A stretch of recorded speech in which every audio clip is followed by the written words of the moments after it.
You're about to enter the world of Strawberry Ice and the Ice Cave. Let's go! You know, the league rule was you're not really supposed to take him out of that conversation. And that he started from absolute scratch. I would draft Aziz Ojulari or any. Nobody's doing 7-step drops in playing tackle for him. So right. It's he's almost 22 years old. Devonta Smith, same thing. You just can't. You can't do that. You can't do that. I thought that 2010 that should be in the Hall of Fame, and they put him in after he is gone. So that's why to fill the stadium. I remember you guys saying that. It's crazy. I see that he's taken the non. But overall, that line wasn't better. No, they still. He's talking to the refs and saying, "Hey, I'm not going to get those calls." He's coming. He's coming, and he's being section 158 with me. So these guys have learned basically since they've been in the major leagues.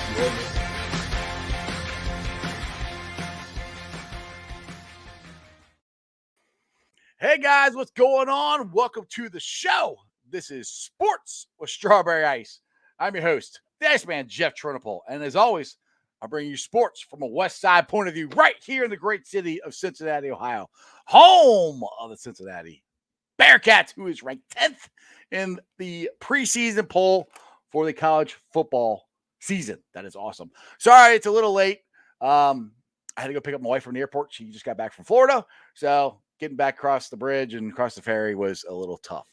But now that you found the show, do me a favor, hit that like and subscribe button. Smash that thumbs up.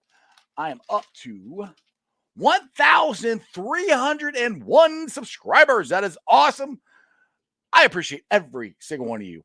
And as always, if you're watching on Facebook or on Twitter, do me a favor, go to the YouTube channel. If you have not subscribed, hit that subscribe button, hit that bell for the notification. And every time I go live, you'll be notified. Also, exclusively in the YouTube channel, we're doing Super Chat. So if you want to support what I'm doing, go in there and give me a Super Chat. I would greatly appreciate it. Now, we're going to have a very special show. One of my favorite guys to talk to. He had me on a couple weeks ago. I was on the Orange and Black Insider podcast water cooler chat, and me and Anthony talked forever. So, which is cool. I love talking to the guy. So let's get him in here. He's none other than Anthony Cosenza. Anthony, what's going on, man? How's it going? You made it. You're battling some traffic, my man. Oh, geez. Well, yeah, they got the 75 bridge here. They're painting it. So where I live, you can go across the ferry. Well, everybody's going across the ferry to go home, and I'm sitting there in traffic going, "Oh my goodness, I'm going to be late." Hey, you actually were not too far past your usual broadcast time. So I missed it by like about 5 minutes. That's not bad. That's not bad. I'm chronically running late, dude. So don't sweat it. Well, the funny thing is, like, if I don't do it like right at 5:30, I don't get as many views for some reason. I don't know. So I got everybody programmed that 5:30 the Iceman's on. So you gotta check them out. So let's get to practice today. And we had a couple good tweets out there. If I can bring them up here real quick. Oh, how practice is going, how Joe Burrow is looking. And one of the ones I really liked, if I can find it here, I got a whole bunch of them on here, is not that one. The one about Larry Ogunjobi and how he has been looking a second day of practice, looking really, really good, or our offensive line just looks really bad. That is it's a very, very welcome news for the defense that was without Geno Atkins last year, obviously, and just kind of missed that presence. And Ogunjobi is not a Geno Atkins, at least not to this point in his career. So I don't think it's fair to, that's the tweet I think you were probably referencing there by Paul Daner. Yep. So, I mean, it's kind of unfair to place those expectations there. And then you see Geno-like in the words that Paul used there, but he has been, wreaking some havoc by reports at practice and kind of playing that interior defensive line position opposite of the nose that is tasked with getting pressure and getting into the backfield. And he's doing that. And it's good to hear, especially for first two practices after being injured. It's not like this was like a finally exploded after weeks and weeks of training camp. I mean, he came out of the gates here after resting that hamstring. He came out of the gate strong, and you like to see that. Yeah, I actually got to go down on Sunday, and Larry was over on the rehab field. He was actually doing something. He was running. It's not they're cones, but they're the really tall ones. I don't know what the heck they call where they're as tall as Ogunjobi, and he's running through them, ripping through them, and doing drills with the coach. And I saw him, and I thought he looked really good. I'm like, so I wasn't surprised that he was back at practice on Tuesday. I was kind of surprised he did so good. That's a good sign as far as the Bengals defense. And I think him and DJ are actually going to get more pressure on the quarterback. I know they're mostly known for run stoppers, but I think they're going to get more pressure on the quarterback than people realize this year. You got him and you got those two in Hilton coming out different directions. So I think there's a chance the Bengals could at least get more pressure on the quarterback they did than last year, which really not that hard. It shouldn't be that hard to do because we got like zero pressure on the quarterback last year. Not that big of an achievement, I guess, right? But yeah, I mean that's the hope, is just especially take a little less pressure off the secondary, a little less pressure off of the linebackers to be, basically needing to play perfect with the Bengals and the guys that they trotted out on the defensive line last year, right? I mean, there were guys that were playing that were kind of street free agents, guys who hadn't really been playing snaps with other teams, and they were forced to kind of have to be placed into heavy roles really, well into the season. So the hope is with an Ogunjobi signing, obviously Hendrickson, yeah, you lose Lawson, but you're going to be able to get pressure from multiple different spots along the line, and hopefully that what we're seeing in camp really carries over into preseason and the regular season. Exactly. As my dog likes what you're saying in the background. The interesting thing that everybody is talking about, and this is one thing I heard. I was listening to Mo Egger on 1530 on the way over to the airport today, and Tony Pike does a training camp report every hour or whatever. And Tony said something I thought was kind of interesting, that Jackson Carman really didn't get many reps at all in camp today.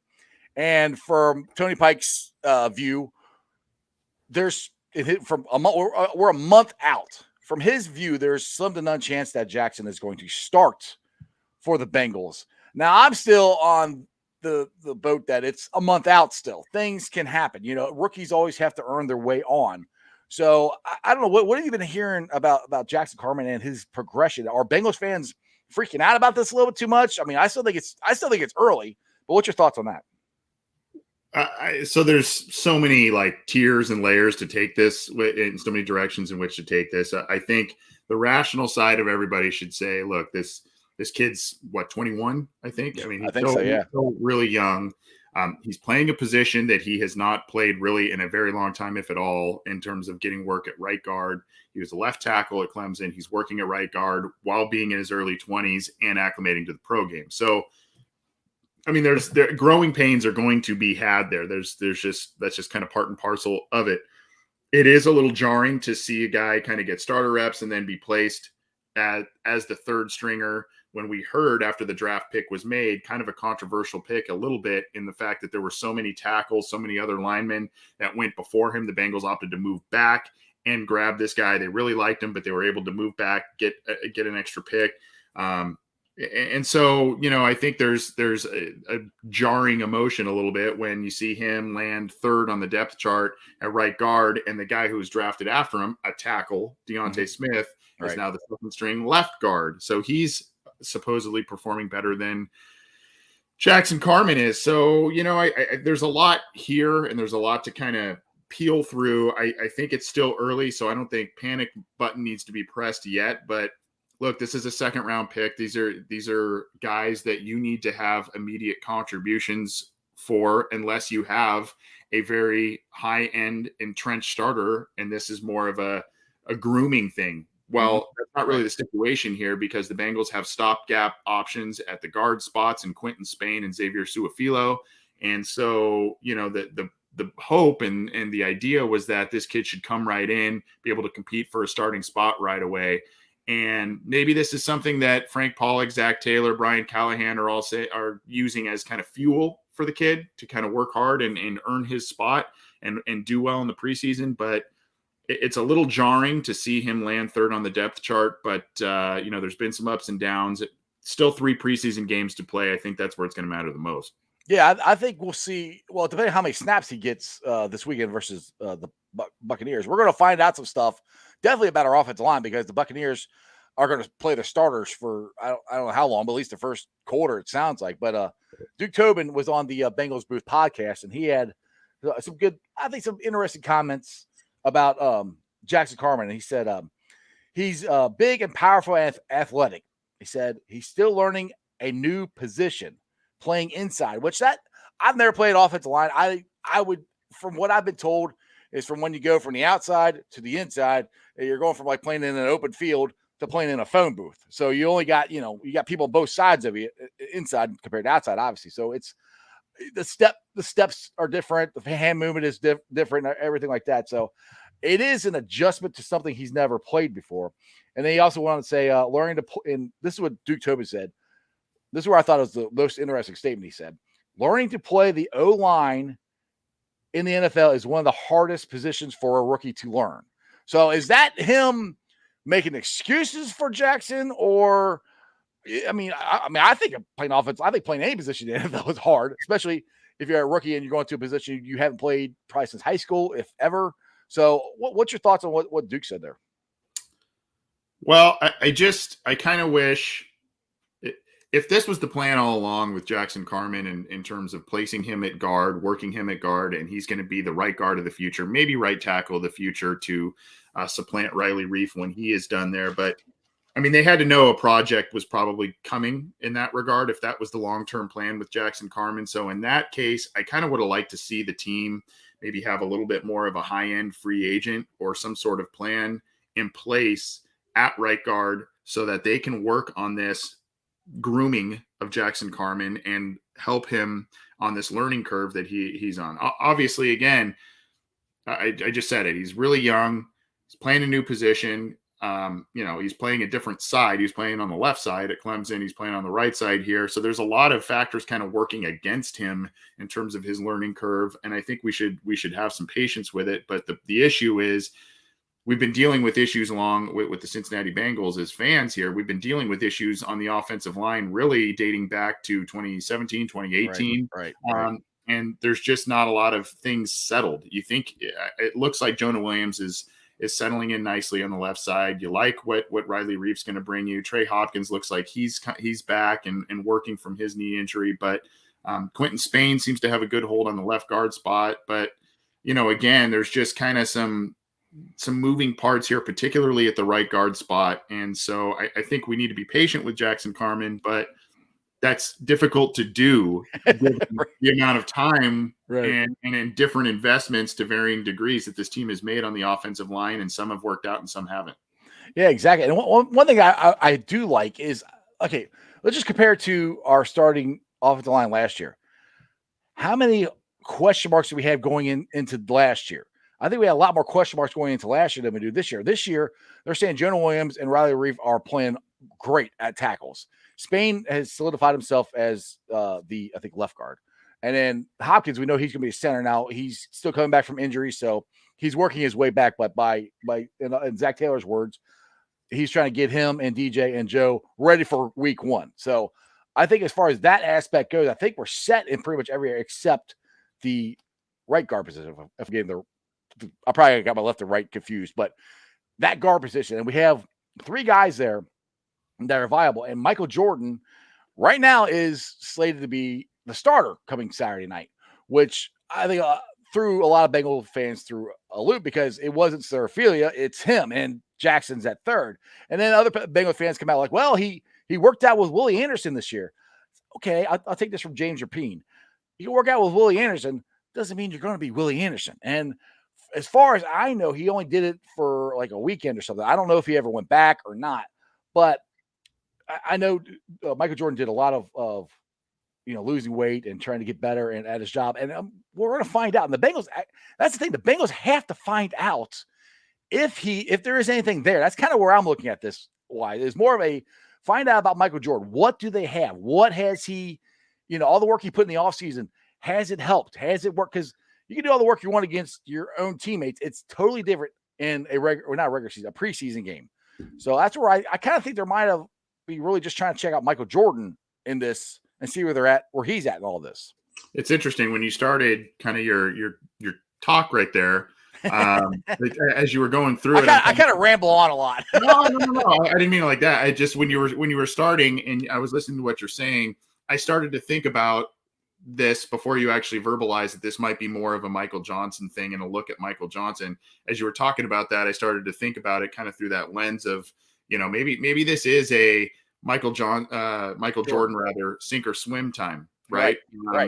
And he's going up against Tampa Bay. I don't know how much their starters will play, but the Tampa Bay defensive line and what they can do to rush the passer. We saw what happened against Kansas City in the Super Bowl last year. They know how to get after the passer. So this may be a little bit of a sink or swim test here for Michael Jordan. Put up or shut up in terms of, I like that he really dedicated himself to workouts and all those types of things this offseason, went to Willie Anderson. I like all of that stuff.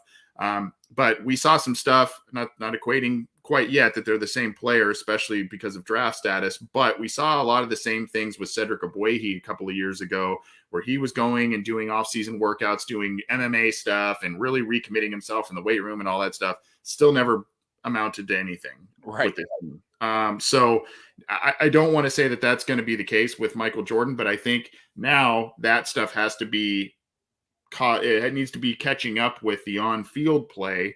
And so unfortunately, we've been hearing some things about him not doing so well in certain scenarios in practice against the Bengals defense. And now here he is going up against Tampa Bay as a starter. So we'll have to see exactly what happens there. But you're right. Maybe this is more about Mike Jordan than it is about Jackson Carman at this point in time. We got to see what we've got here, and we've got to make a decision. Yeah. And the thing is too, because you got to look at it this way, is they didn't make a decision on him and Surfilia, because we all know how Mike Brown has the reputation of being cheap. And I don't know if how willing they are to pay Surfilia as much money as he's getting paid to be a backup. If Michael Jordan can be the backup / starter, do they keep Surfilia? And which brings me to the other thing. We'll get into this later with Jesse Bates, but let's stick with what we're talking about right now. Do you think that they'll keep Surfilia as a backup for the amount they're paying? I think they need to. I don't think there's any question that they should. It's just a thought that I've had, because they need more depth still. They need to add another tackle guard to back up, I think. I think Suafilo will be a guy that's kept, whether he starts or as a backup. Maybe the plan is maybe Jackson Carman plays well. He actually becomes a starter. And if there is, plays well through the preseason, and if there's issues in the regular season, you've got that veteran guy in Suafilo to come in and take over the reins and let Jackson Carman watch that way, or vice versa. Maybe Suafilo is your starter come week one, and then if there are issues there, you give the young kid a chance to win that spot. I don't know. I just would like to have things a little bit more settled. Everybody would. I like the idea of competition. I like the idea of competition, especially on an offensive line that needs work and has needed work for a long time. But I'm kind of at the point with the offensive line in the Cincinnati Bengals of enough is enough. You got to find the guys. You got to find the guys. And we keep hearing the same line from Duke Tobin, Zach Taylor, Brian Callahan of, we want to find the best 5 guys, and the best 5 guys will play, and it may not be at the positions you think and all that kind of stuff. Fine. But I mean, we got to start finding the guys here, because there's still, a position or two that may be unsettled here. I think things are better, definitely, than they were last year. The Bengals are in better shape up front, but I think they need to start kind of finding out answers and pretty soon here, because I know you've got a new position coach, but I'm kind of a little bit fed up with, not having things fully settled, at least for the foreseeable future. I think Suafilo will probably stick. And I've said this on my show. I think that the Bengals will probably be scouring the waiver wire after final cuts to probably make an addition or two. They need to, because you don't have, I'm not okay. I like Deontay Smith. I think he could be our future right tackle in a year or 2 or 3, but I'm not ready for him to be the backup guard. We need to find somebody there for depth. And and you never know. Maybe you pick somebody up who's so good that maybe they slide in to be the starter. I don't know if you would start them that quickly, but Spain started, he didn't start, but he played. That you signed Friday, then he played on Sunday last year. So who knows? But I agree with you. I do think they are going to be finding somebody at the end of camp. It's just who, and are you that comfortable that you're definitely going to find somebody there? That's where I'm at. I'm like, again, where you're saying I like to have it already settled. I like to have the backups already settled too. It would just be nice. Yeah, and Suafilo has experience in the NFL, extensive experience at left guard, which is odd that, they're giving him massive looks at right guard and have really since he came over here. The one caveat there, so there's kind of some things going for and against him. That going for him is the fact that they probably think he could play both guard spots, whether that's in a starter and or backup capacity, because he's had snaps there. So that's a positive for him. But he was a guy who was signed over from the previous offensive line coach in his regime. So, I don't know exactly how he's meshing with Frank Pollock and what he's trying to do there. But, I think the Bengals, I think Suafilo brings some things that they like, though, in terms of versatility, veteran experience. And it's not incredibly high level veteran experience, but it is veteran experience that maybe could solidify things if there are major issues. Yeah, I'll kind of bring up something that Mike Bengals fans brought up yesterday. When we're talking about the depth chart and preseason and all that stuff, he goes, it's preseason. In his opinion, mine too, people are looking into this a little bit too much. But I do agree with what you're saying. It's getting to the point where it's like, okay, who are going to be our guys? So we can have you're starting here, you're starting here. Let's start working together and get ready for game one. I think they pretty much have it solidified except for that one guard spot. I really do think it's going to be Jonah Williams and Rafa tackles. And then you got Hopkins the center and Spain is going to be the other guard. I think it's really that one guard position is up between three guys. So I don't know I'm kind of curious how long this will last. I think they want Jackson. Obviously, they want Jackson Carman to win the position, but they're not just going to give it to him, which I kind of like that, and there's been some murmurs that, maybe he's a little lazier than we thought he was or something like that. And some weight issues or something that some people have tweeted. I haven't really heard the Bengals say anything like that. Have you heard anything against Jackson Carman and his commitment or anything like that? Well, I know he had to lose and he did lose a significant amount of weight going into the pre-draft process. And I think he had to lose a significant amount of weight when he arrived at Clemson as well. I think there's been some weight things, whether they're lingering issues or what have you. I don't want to speculate, and I don't want to say that. I just know he has lost significant amounts of weight at different periods in his football career. And so, you could kind of take that for what it is. I don't know that this is an effort issue. I think there's some, reports have him in terms of him being now third string at guard. Right. Reports have him, there's been a couple of, I think, false starts, which we've seen enough of that from the right guard position over the past few years. Yes, we have. Yeah. We don't want any more of that. Yeah, number 62. No names being mentioned, obviously. I think that is obviously a frustration. Those are the things that stall out drives that will get you points and potential wins. So you can't have that, even if it's in early training camp practices. And maybe this is just kind of a lighting of the fire and or seeing what you got from Mike Jordan. Mike Jordan, interestingly, a lot of his time has come at the left guard spot. So, now he's over at the right guard spot. I don't know. And all of this, unfortunately, feeds the national narrative of the Bengals didn't do enough to protect Joe Burrow this offseason. They didn't get the right players. He's just going to get hurt again. And that, whole thing is being drummed up ad nauseum. So that's a little unfortunate. I don't fully agree with that, but this is obviously has been the right guard spot really has been an issue since, Bobby Williams, Kevin Zeitler left. I mean, they need to get a guy in there, and hopefully Carman kind of picks things up in the preseason to prove that he is that guy. Yeah, let's hope that. Or Jordan.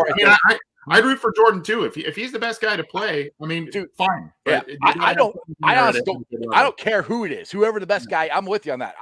If it's Michael Jordan, fine. I don't care if it's Suafilo, that's fine. I don't care. I just want to do the best five guys out there.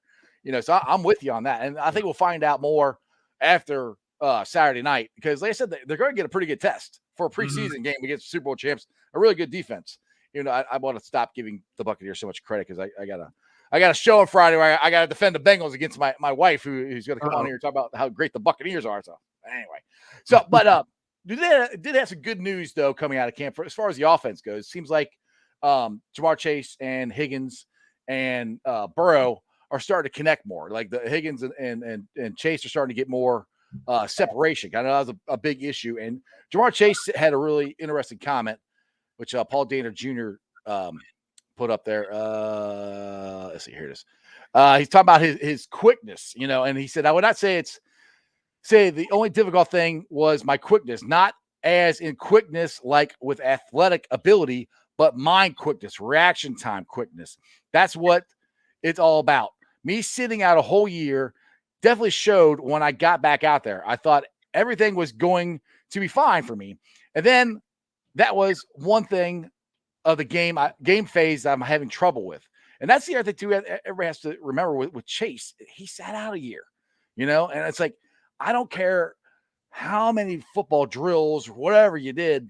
It's not the same as playing the game. It's just not. But it seems like they're making some progress this week. And Burrow, maybe he got over a mental hump this week. See, he's stepping into his throws a little more, I think. So interesting quote there by Jamar Chase. And, it's obviously a lot of people forget that. They just think top 5 pick. They kind of forget he didn't play last year. And so they think he's just going to come in and, torch NFL competition. And that's just not the case. And kudos, by the way, to the Bengals corners, the new corners that have come in here. Reports have them. Awuzie is playing really well. Waynes is back out there and playing well by reports. And Mike Hilton is doing a lot of nice things and assuming kind of what seems like a leadership role in that defense. So right. 3 seemingly good acquisitions at this point over the past 2 off seasons. I know Waynes still has a lot to answer after not playing last year, but it seems like he's playing pretty well. But look, the other thing with it, if you watched, NFL Network was covering the Bengals training camp today. Yes. They were out there at the end of practice. A couple, I think it was James Jones and Rhett. I can't remember his last name. Rhett, one of the hosts. No, hold on. I got your tweet. There it is. Yeah. Oh, hey, there we go. That's me. Yeah, that's you. I got there was that quote. I did that from the car, waiting on the ferry to get across. Love it. Thank you. Here's the thing. Aside from that, aside from this quote here that you're looking at, Burrow was when they were talking about the AFC North and the competitive of the nature of it. You're seeing the quote that I just relayed there. Where we're not taking any moral victories. It was around here, not out here. By the way, I just to let I don't want to typo be accused of misquoting. Talked big about Joe Mixon, which was great to see, and then Jamar Chase talked about playing in the SEC and how that's a competitive grind basically every week there or was. And then obviously they've got, 3 of the best teams in the NFL in the Bengals division. And, but again, he didn't play last year. Mm-hmm. He's got some growing pains that he has to work out. And the hope is that the rapport that he already had with Burrow will kind of help his learning curve go along here. Now, the other facet to this that I found really interesting, it was a quote a little bit before that one in the interview. Burrow basically admitted that the first few days, the first week of camp, there were some mental hurdles he had to go over. And he said something to the effect of, I've always been pretty comfortable in the pocket and knowing how to move around. These first few practices coming back, and it was hard to discern who was who coming at me in the pocket. I had to find my way. There were some things. He's like, but I'm fine now. And I'm past that. I've got the feeling back in the pocket, and things are moving in a good direction. I don't know if, obviously he's going to say that publicly. But to your point, things are looking better these past few practices. And I think that has to do with some of it. His increased comfortability in the pocket, feeling out that knee. You've seen clips of him scrambling around on certain plays as well. So I think that's part of it, along with building that practice rapport with Jamar Chase, Tyler Boyd, T. Higgins. Exactly. Now, let's get to, I think this is it. Yes, let's get to Jesse Bates here. And I know lots of Bengals fans are kind of freaking out, upset. And now this from Jeremy Fowler yesterday. I didn't say that they broke off conversations. They're just not close right now of signing Jesse Bates. And I know, me included, I'm wondering why. You didn't go spend the money on this guy or that guy because you were going to spend the money on Jesse Bates. And honestly, Anthony, I thought Bates would be signed already. I mean, I think we talked about this on your show. That is probably going to happen right around when Hubbard got signed. I thought Hubbard got signed. I'm like, all right, Bates will get signed here pretty quickly. And it hasn't happened yet. What do you think the issues are? Why is, what have you heard? Why Why is he not signed? I haven't heard anything specific. My hunch is he plays a position that the team just doesn't value very highly. The team values quarterbacks, wide receivers, outside tackles pretty high. I mean, a lot of the skill position spots, they value corner very high. That's why they had all kinds of different first round corners that they drafted and or signed in free agency, former high picks. Remember that secondary a few years ago where it was all first round picks. Yeah. So I think they just value certain positions other than others. And unfortunately, safety and guard are ones that they just do not value very highly. And so, I think also the Bengals are playing a bit of the leverage game here because they have that franchise tag. If need be, they have that in their back pocket. And I assume that they would use that on Jesse Bates if worse came to worse. And Jesse Bates will still be here in 22. That's my guess. But the Bengals play a little bit of hardball. We know that in negotiations. Usually the things that become sticking points are incentives and or guaranteed money and structure of contract, the nuances of it, not just necessarily average annual salary and overall money. It's kind of the nuanced portions that are always kind of sticking points with this team. And unfortunately, it just doesn't seem to be close. And I think there's been a lot of offseason hype with Jesse Bates, not only from the Bengals themselves and their social media, but also from the national media and promoting him as a top safety in the league, which he has proven to be. So, I think that is that's unfortunately kind of where we're at with this. I do think that this could progress pretty easily over the next couple of weeks. We've seen some of these deals get inked into the preseason. I think a couple of years ago, AJ Green signed one just like a couple of days before the regular season. Right. So, the Bengals work on these things in the summer. I think they're playing a little bit of a leverage game here. Maybe I haven't heard too much in terms of specifics, but those are my guesses as to what's going on here. And I still think Jesse Bates wants to be here. I think the Bengals really want him to be here, given his presence all over the New Jersey concepts and the social media presence, and they're hyping him up. It's just a matter of, paying a contract that both agree to. Here's the thing too. A lot of people are saying, well, why'd they get Hubbard done first before Bates? Well, Hubbard was always going to be an easier contract to get done because Hubbard isn't the premier level player that Bates is showing himself to be. Hubbard's a solid player. He's a good piece to this defense. And he plays a position that the Bengals like to pay in terms of edge defenders. But, it was always going to be an easier contract because he was, he's not quite at the level of a Jesse Bates at his respective position. Yeah, I don't think I really don't think we have to worry about anything. Kind of basically what you said. They do have the franchise tag. I don't think they want to use it. I mean, I think they want to get him signed. I mean, it's kind of like Timothy put on here. He said Jesse Bates will be a Bengal for life. I think it'll happen. I agree with him here. And then you got Jamie here says Jesse Bates isn't going anywhere. He's not worried about money right now. He's about the team and ball. That's it. It'll come when it comes. Right for everyone.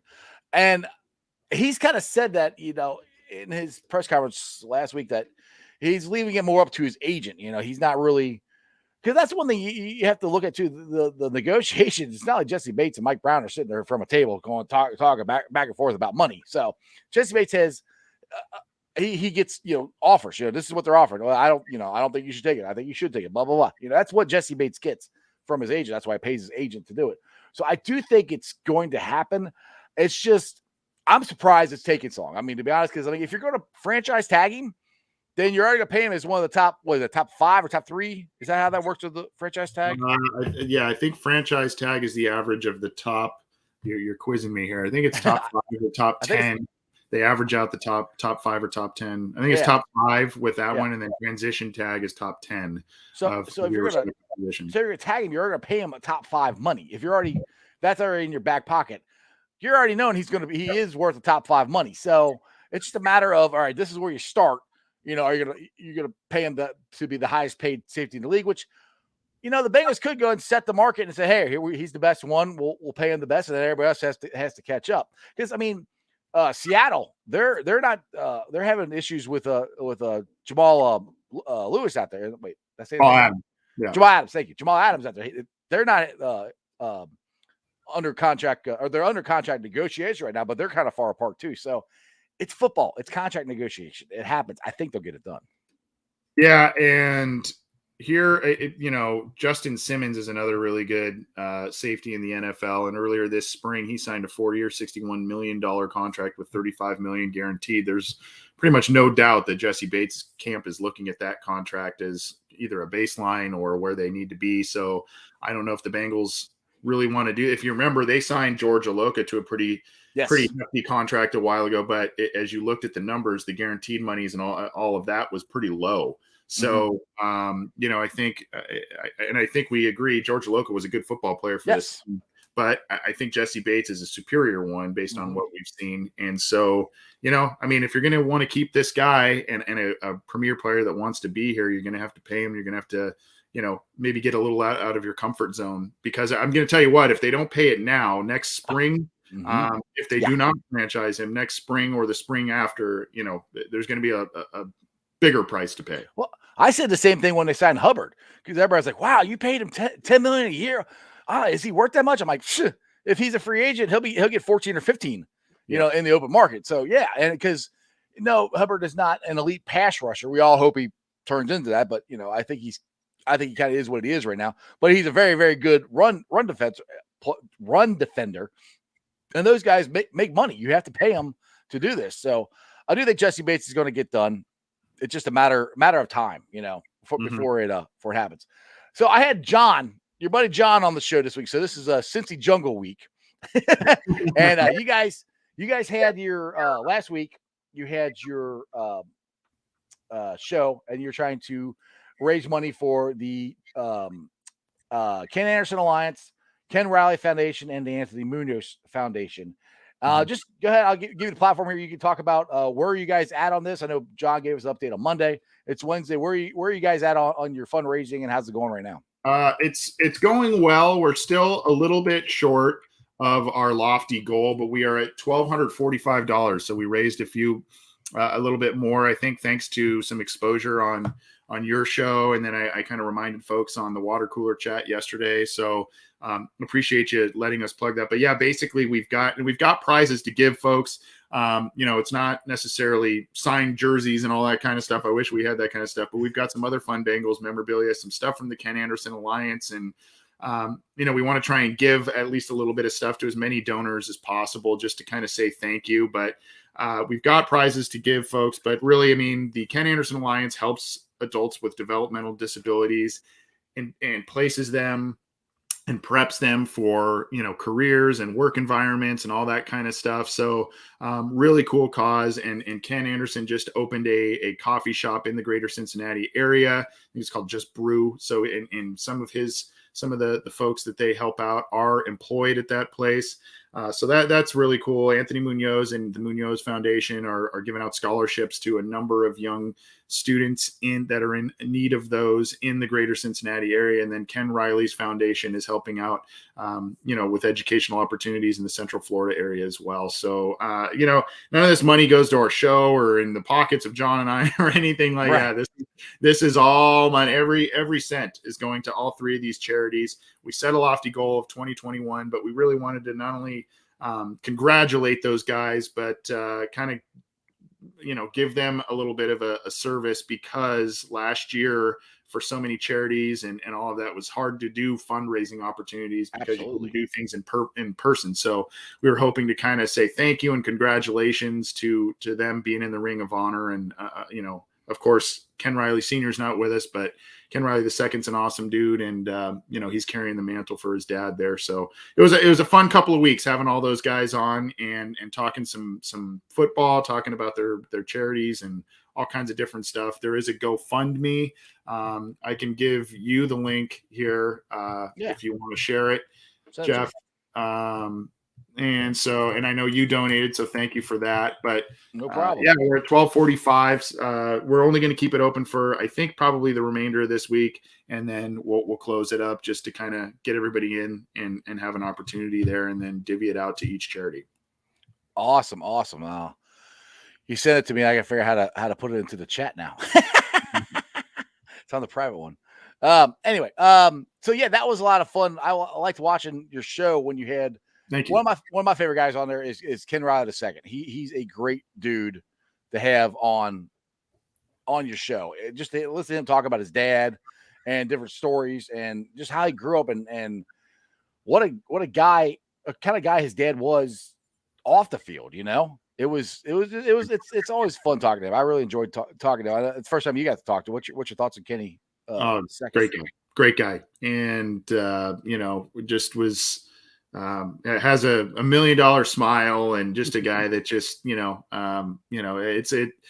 I said to John, I'm like, I just kind of want to hang out with that guy. I want if I was around, I just want to go and I don't know, have a drink with him, talk some football, and just hang out. He seems like a really easygoing, good guy. And I didn't really know his father, but my understanding is that his father was a very likable, good man like that as well. So it's three very unique personalities in terms of Ken Anderson, Ken Riley II, and Anthony Munoz. And it's, as a Bengals fan and as someone, you put a lot of work into your show.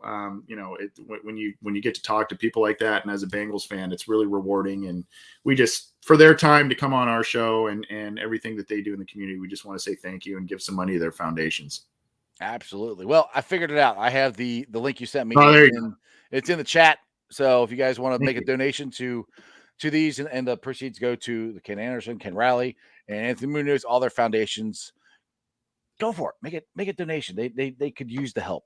Now I'll get to what your friend of mine, another great guy I've had from Cincy Jungle on here and the Orange and Black Insider podcast, Matt Mitchkin. And this kind of article I found on Cincy Jungle where he has the 5 things to look for at Bengals for the Bengals preseason. And I just thought it was just kind of interesting. And this is what I really like. He said, is the secondary really that good? That's kind of another thing I think we're going to be able to find out pretty quickly here in the first game, because I was talking to Mike Sands yesterday, and I'm actually very happy with the secondary. I think, and I mean, when I say the secondary, I actually mean the cornerbacks and DBs more of what I'm talking about, because the safeties, we already know they're good. But I think our cornerbacks and DBs as a whole are going to be better than what we had last year. What are your thoughts on like Chidobe Awuzie? I think he's going to be really good. I think he's done phenomenal. Well, I would say phenomenal, but looks really well in training camp. It's kind of the, I guess I would say it's a little bit in terms of the talent of the position group. It's a little more spread out this year from top to bottom instead of being so top heavy. You had William Jackson, and then the ups and downs of Darius Phillips. I still like Darius Phillips a lot, but he's a gambler when he's out there. There's no doubt about it. He's a big play looking for a place to happen, but he also lets up big plays. I mean, that's just kind of who he is and what we've seen from him so far. You didn't have Waynes last year, so it was more a little bit talent top heavy in the cornerback position group last year, and now it's a little bit maybe your top guy isn't as talented as William Jackson, but you've got a little bit of a dispersal of talent down the line. You've got Phillips now, I think, is your 4th corner, 5th corner. Yes. I mean, that's a pretty good 4th corner on your team there. And then, of course, you've got Eli Apple, another guy who was a top 15 pick a few years ago. Yes. He's on the back end of your depth chart. Obviously, he never lived up to his first round billing, but that's a good guy to have at the back end of your depth chart.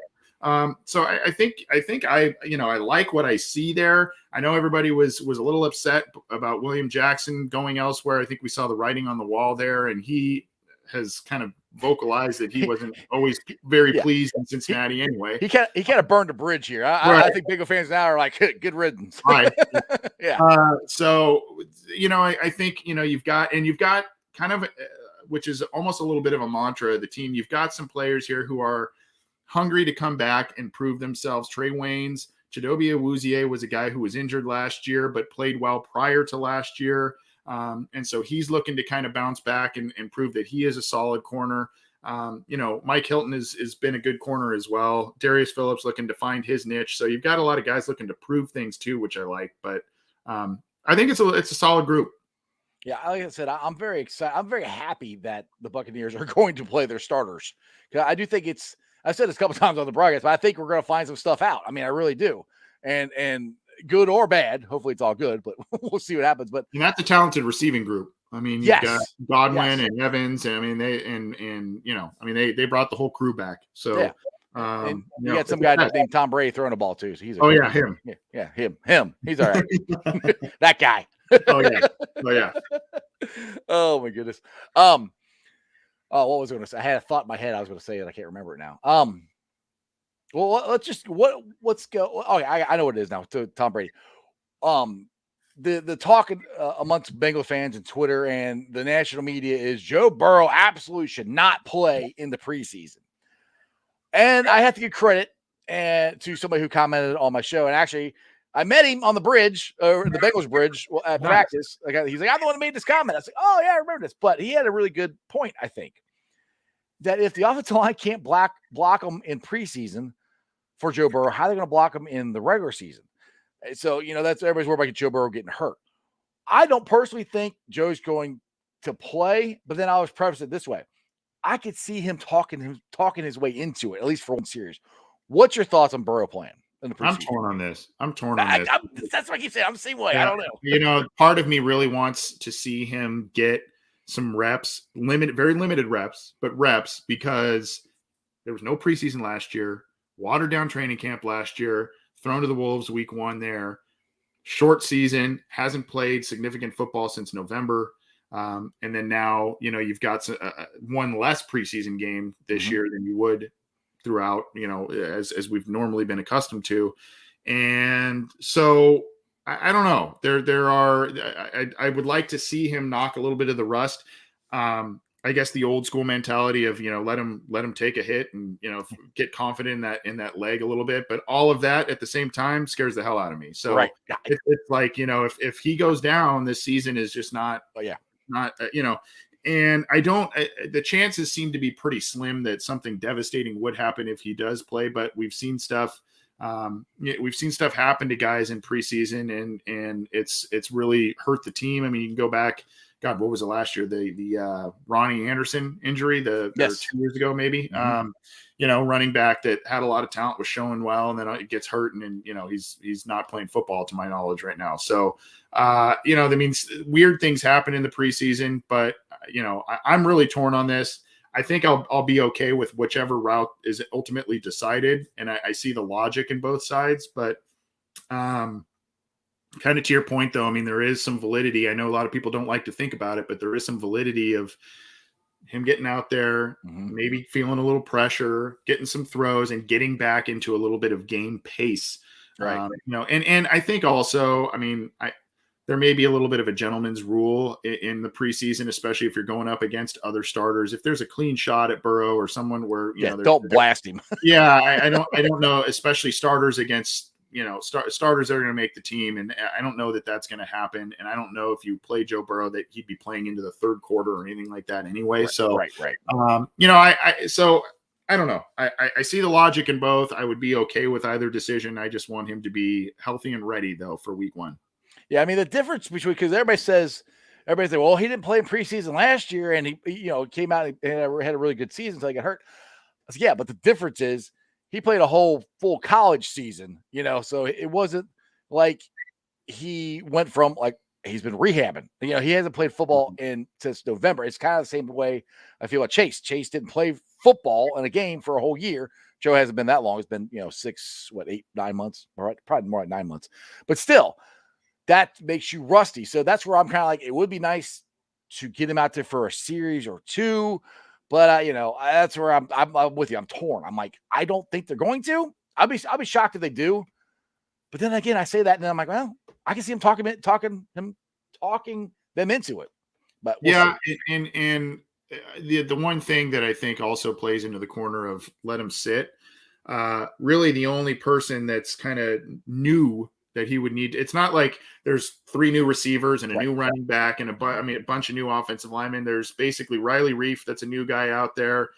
You may get Jackson Carman or something, but I mean, the offensive line, there's a lot of familiar faces. Joe Mixon is there, Tyler Boyd. You got T. Higgins, who we worked with last year, and Chase. That's the other new face. And oh, by the way, they played together in college. So, right. I mean, it's not, if there was a lot of new faces out there, I would almost kind of say, you got to build some form of chemistry. Right. There's really only a couple of new faces, and one of which he played a lot with in college. So I can understand the reasoning to not have him play from that standpoint. Rabbit says, Anthony, I hope your arm is doing well. So how is the arm? I can see the cast popping up every once in a while. How's it doing? It's doing all right. Just going through the PT thing. So I don't know. It's a long road, unfortunately, I think, but getting there.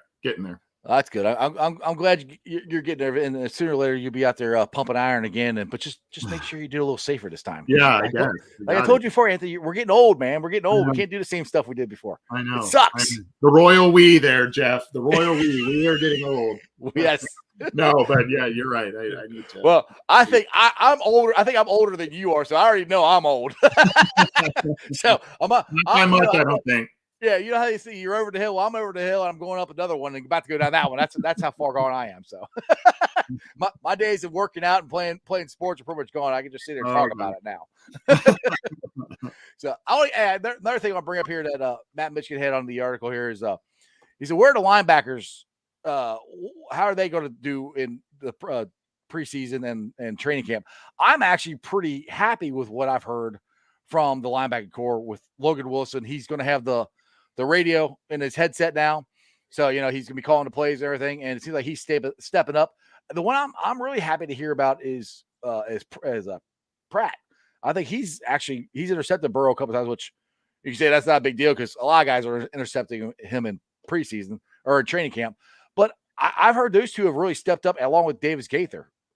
What's your thoughts on the second-year guys for the linebackers? Yeah, I mean, and I don't know if you saw earlier, a lot of every time, at least on my show, every time we talk about the linebacker group, what about Josh Bynes? What about Josh Bynes? He's gone. He signed with somebody. Signed with Carolina. He's no gone. more Josh Bynes talk. Yep. He's a good player for him last year. We don't need to talk about Josh Bynes anymore. He's gone. He gone. Yeah, and then watch he'll get cut at final cuts, and the Bengals will pick him up or something. I'll pick him back up probably. Like, no, but yeah, a lot of good stuff about Logan Wilson. A lot of good stuff. Well, some good stuff about Jermaine Pratt. He kind of continues to fly under the radar a little bit. We talk about Ogunjobi. We talk about all these other guys, the corners, and all these other players. And Pratt kind of flies under the radar a little bit as has kind of been the deal with his career. I just, those two are atop the depth chart at linebacker, and then you've got some other guys. I'd like to see them really kind of get creative and have fun with Davis Gaither. Let him rush the pass every once in a while. He was pretty good at that in college. Let him play in space a little bit. He's an athletic guy, and let him do different things when you rotate him in for certain snaps. Kind of make him a little bit of a wild card on defense there. I'd like to see them do that, but.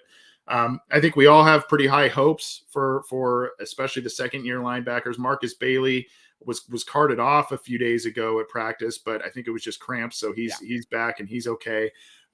So that's another guy I've got my eye on, and I don't think this is a group that'll light the world on fire, but I think if they can bring some stability, that's going to mean a lot, particularly in those games against the Ravens and the offense that they employ. Over the past couple of years, the Bengals linebacker group, a little bit last year, but not as much. But years before that, they have been embarrassed by Lamar Jackson and that offense. So if they can be respectable in especially those contests, I think that's going to go a long way for them.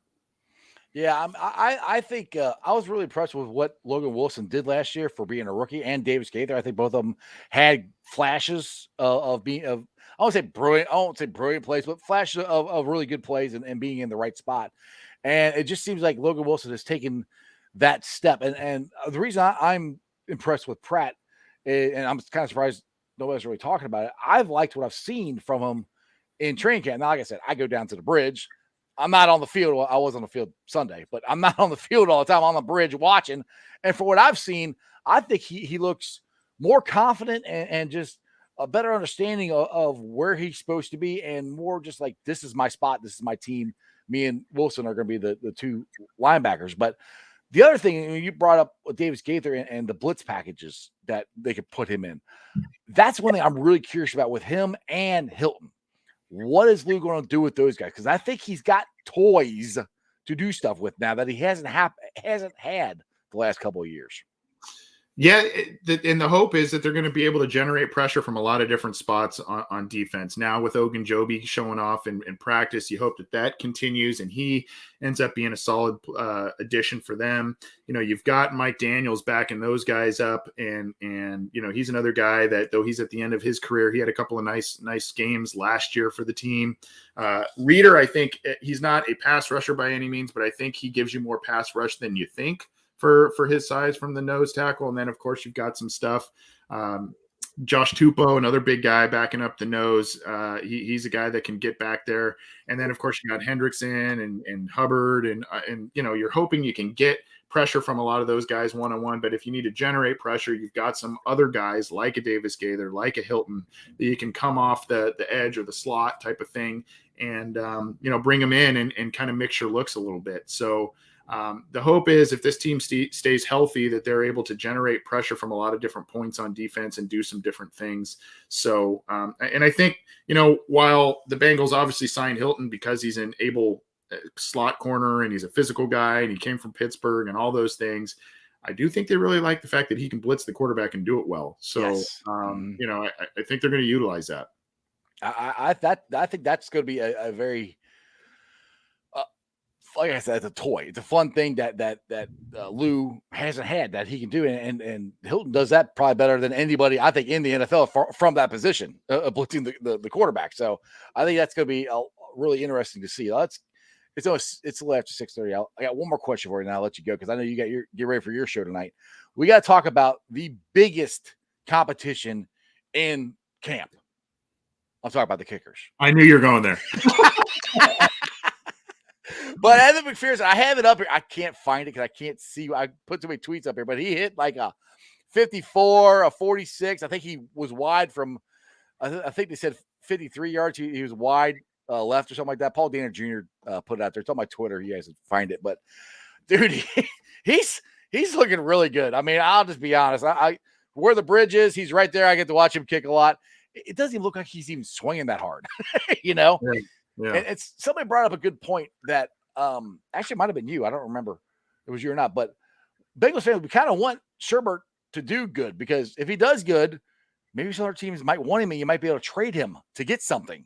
So him doing good isn't necessarily a bad thing for the Bengals, but I think it's Evan McPherson all the way is going to be the kicker for sure. Yeah, I won't take credit for the Austin Seibert trade thing because I don't think that was me that said that. But there are some teams that are, I think the Saints were one that are now in need of a kicker, so maybe there's something there. But look, I think this is McPherson's job. I mean, I don't think Seibert's going to beat him out of that right now. The rookie is the top kicker on the depth chart, and barring some disastrous preseason, I don't really see that changing. So I know a lot of people like what they've seen from him. He looks pretty good, and we'll see.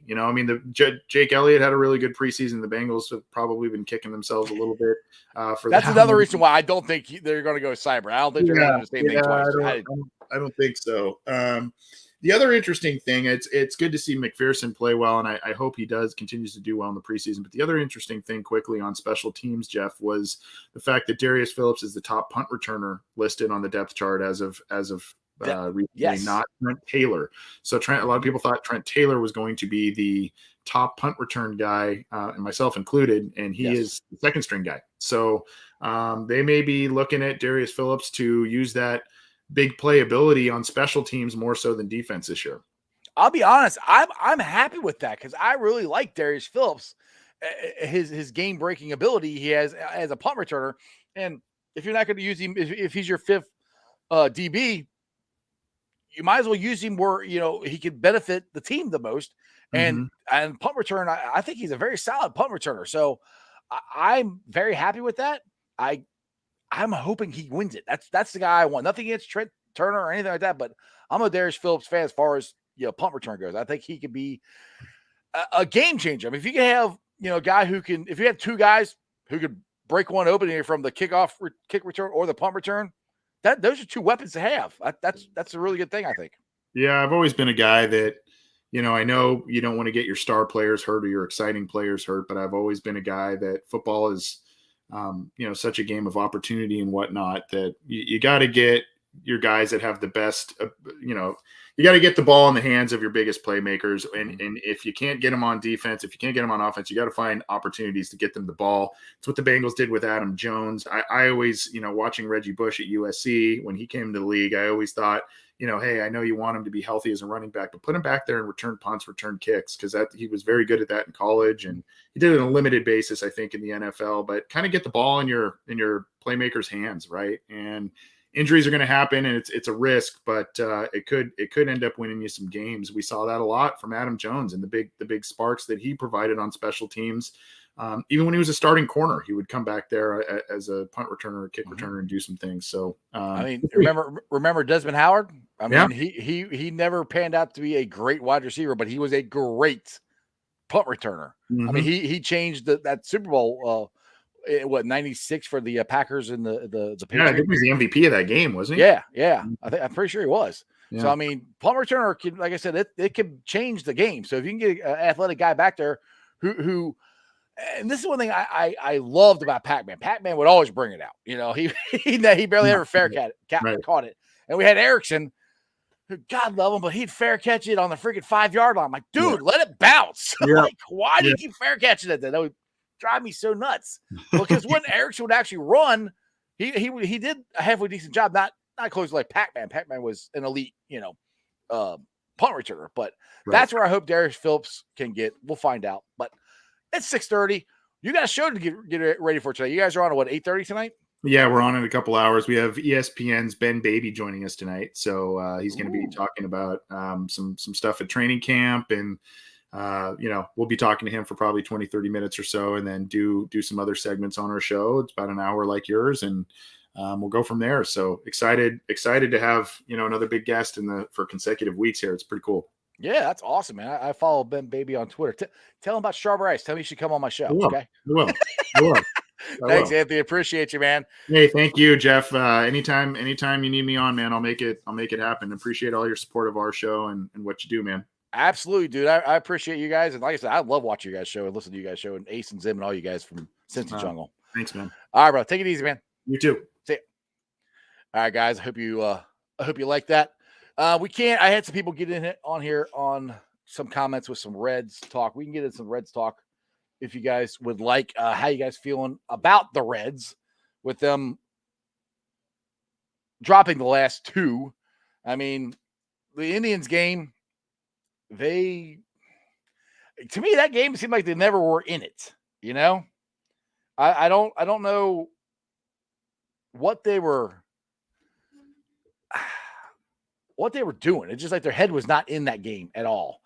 And yesterday's game is they got the lead, and then Sonny Gray was a Sonny Gray start this year. He hasn't been the Sonny Gray of last year. Last year, look, we had 3 dominant starters last year, and Luis Castillo wasn't good. We had Sonny Gray and Luis Castillo back to back, and neither one of them pitched that great in the last 2 games. I'm very curious, and I'm wondering if it's right now, if it's fatigue, because we only played 60 games last year. They're well over 60 games right now. Is that the issue with them? What is, why do they have really good starts and then starts and then, not so great starts? I'm kind of curious about that. And the other thing that I want to know what you guys' thoughts are on, I kind of brought this up to one of the guys at work today. The Reds made a trade and got the 3 relievers.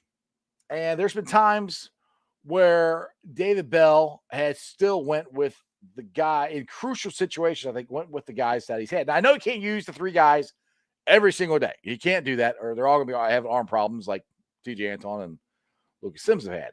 But it just seems to me that there's times where he's relied on the guys that he's had here who have more or less let him down, unless not using the new toys that he has. And I always present it as toys, but the new weapons he has. what is your thoughts out there on Reds country about that? I'm just curious about how David Bell is using the bullpen with the way they have it now, with the Reds players that they've added. And Rabbit wants to, what's the Reds' chances of making the playoffs? I'll put it to you this way. I have not given up. It's funny. I'm apathetic about it right now. I'm happy they made the trades. I'm still irritated beyond belief that it took till the trade deadline to fix the biggest hole on this team. Because my feeling is they could have fixed it in May. We might be at least in first place, 2 games out, somewhere around there. That's where I feel about the Reds. So with the playoff, if they're going to make the playoff, it's going to be, I think, in the wild card now. But let's put it this way: San Diego, and I said this earlier, San Diego, the Dodgers, the Giants, they're better than the Reds. They just are, and that's where I think it's really hard to win the wild card. That's why I was like, when we were 4 games out at the All-Star break, that was the time to make a trade to go get some help for your team, And now it's back to 6 games, so I don't know. In my heart of hearts, I want to say yes, they're going to make the playoffs, but I really don't think they're going to. I just don't. I just think the Brewers are too far out right now, and I hope I'm wrong. I want to be wrong, but I think the Brewers are too far out, and I just think the Padres and the Dodgers and the Giants are just too talented. I don't think we're going to be able to catch them. So, and that's where I come to the part where I'm kind of apathetic when you have games like we've had the last 2 nights. It's kind of like, yeah, okay. It's just irritating because there's so many games this year that we should have won, and we lost them directly because of the bullpen. All right, let's see. Let's get to some of the statements here. Oliver, Bell has no idea what he's doing with the bullpen. See, how should I say this? I think Bell has done an awesome job managing this team with what he's had. The part I'm frustrated right now with is him relying on the guys that he's had all year instead of relying on the guys he just got. Now, I know he can't pitch like that. I know he can't pitch every day. And that's the part where I don't understand what Bell's doing. So I'm irritated with that part, but I think Bell, for the most part, has done a really good job of managing. And I think he's done a good job with the bullpen, to be honest. I mean, he's got Armin Garrett coming in, and you never know what you're going to get with Armin Garrett. I mean, let's be honest, the other night, he got the first 2 guys 0-2, walked a run in, and damn near walked another run in. He only needed 1 more strike on both of them. So, and Garrett had to come in because they had that stupid 3-batter rule, so he couldn't take him out. So it's just, there's still too many holes in the bullpen. You can't pitch the 3 guys that he got every day. So he's got to rely on some of the guys from before, but you can't really rely on any of them in there, because they haven't been reliable all year. So when people blame David Bell for not being able to manage a bullpen, I kind of have a hard time with that because I'm like, what is he supposed to do? Look who he has had in the bullpen all year. Not much. And he didn't get help until here recently. And that's where I said, I'm kind of apathetic. I don't think the Reds are going to make the playoffs. I mean, and that's coming from me, who I said beginning of the year, we're going to make the playoffs. And if we had a bullpen, I would have been right. Well, we don't have one. All right, let's see here. Oliver, the Padres are losing 6-0 right now. Time to make some ground. Yeah. So that's good. Hope they lose and we can win tonight. And the thing is, too, right now, the Reds are in a stretch versus the Braves and the Phillies, who are very hot teams right now. Now, if you look at the 500 record, or the records of the teams that the Reds and the Brewers are going to play down the stretch, the Reds are going to play more teams that are below 500 than the Brewers are. Excuse me, the Boozers. So that aspect, the Reds can be in this. And I think they're going to be in it all the way. I do. And if they make the playoffs, great. I'll be ecstatic. There's too many times that they've lost games they should have. But that's what I love about this team. This team does not quit. That's why I'm so irritated with the ownership. I've never seen a team pick themselves up off the mat more than the 2021 Cincinnati Reds and come back at you day in and day out. There is no quit in this team. I love that about this team. I love this team, but that's where I get so daggone frustrated because Bob Castellini didn't do anything to fix the problem. And it's fixable. The trade they just made, why couldn't he made that in May? It would have helped. All right, let's see here before I get off my tangent. Obviously, he keeps running out the same guys and giving up games night after night. I kind of agree. That's what I'm saying. He's still relying on the guys who haven't worked this year. So I do agree with you on that, Oliver. I don't understand why has been doing that. He's changed here lately because Henry hasn't been closing.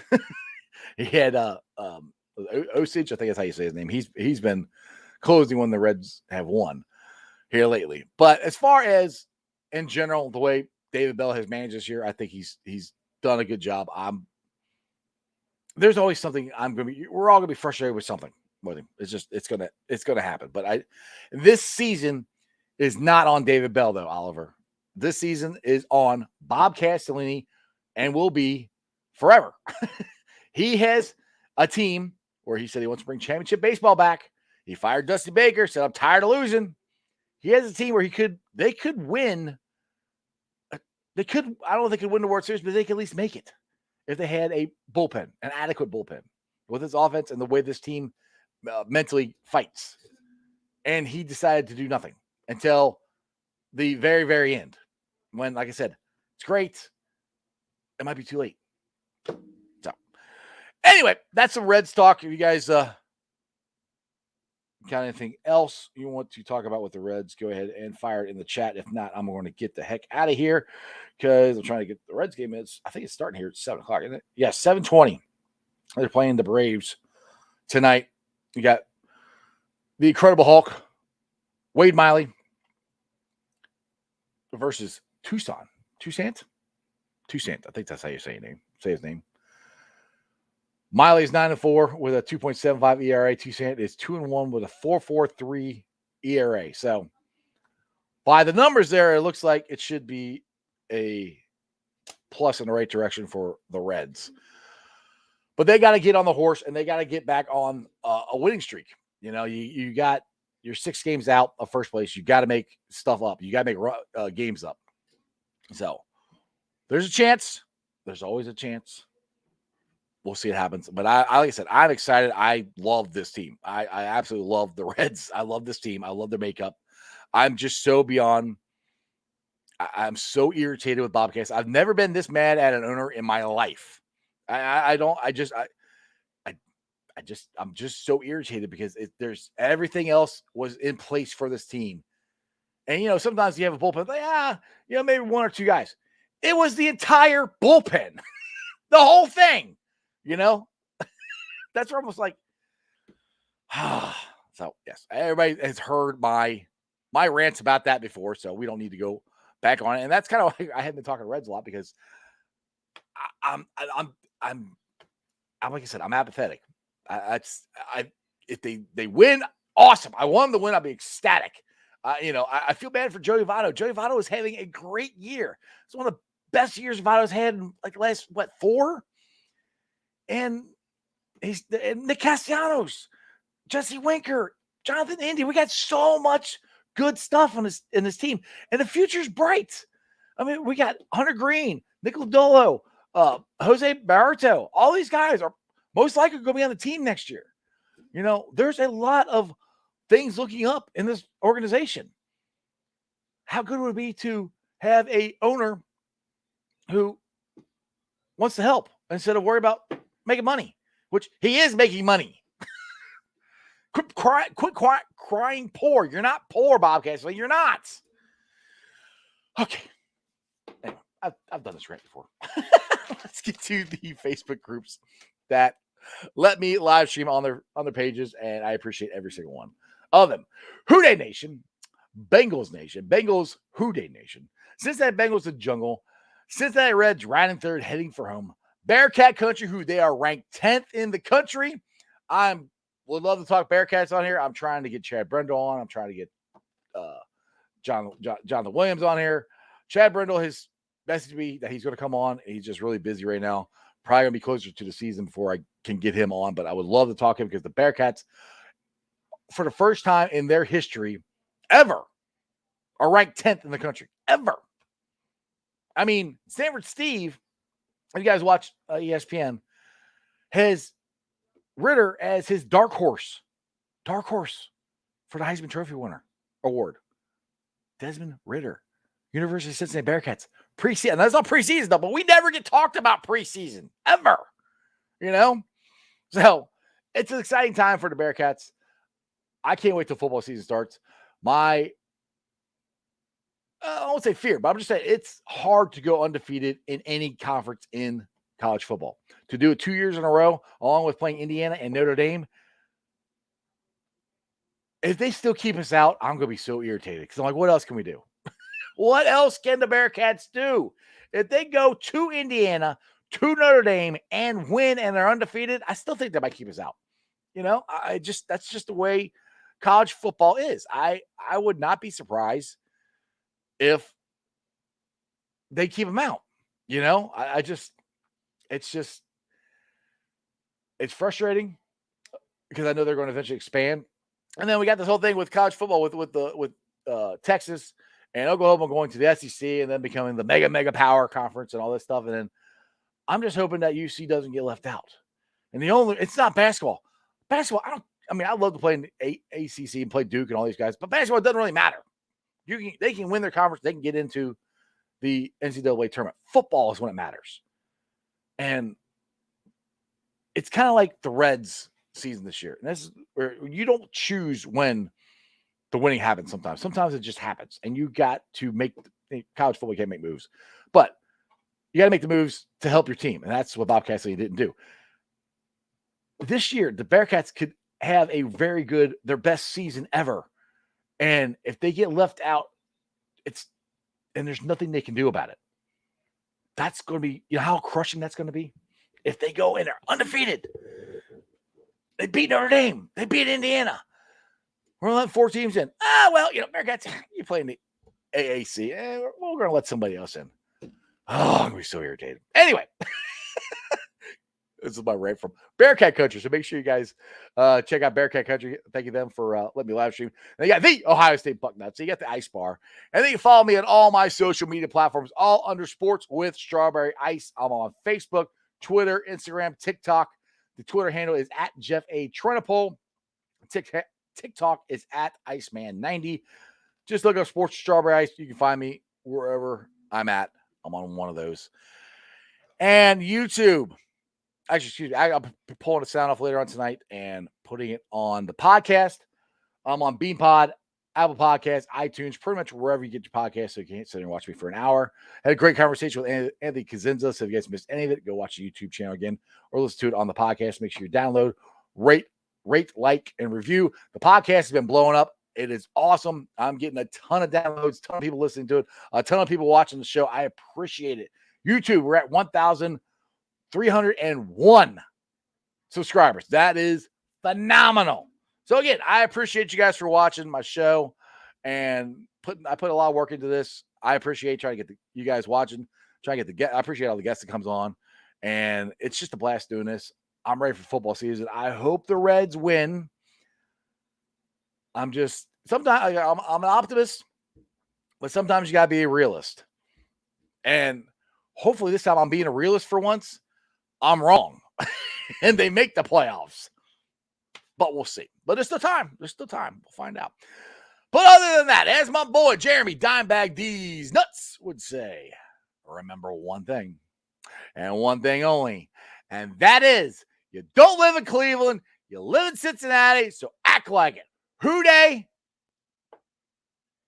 And that's just sports, baby. See ya! You're about to enter the world of Strawberry Ice and the Ice Cave. Let's go! You know, the league rule was you're not really supposed Probably to take him out of that conversation and that. He started from absolute scratch. I would draft Aziz Ojolari or any. Nobody's doing 7-step drops in Playing tackle for him. So right. He's almost 22 years old. Devonta Smith, same thing. You just can't. You can't do that. You can't do I that. thought that in 2010 He should be in the Hall of Fame, and they put him in after he was gone. So that's why. To fill the stadium. I remember you guys saying that. It's crazy. Fans. I see that he's taken the non. But overall, that line wasn't better. No, They still. He's talking to the refs and saying, "Hey, I'm not going to get those calls." he's coming. He's coming, and he'd be in section 158 with me. So These guys have learned basically since they've been in the major leagues.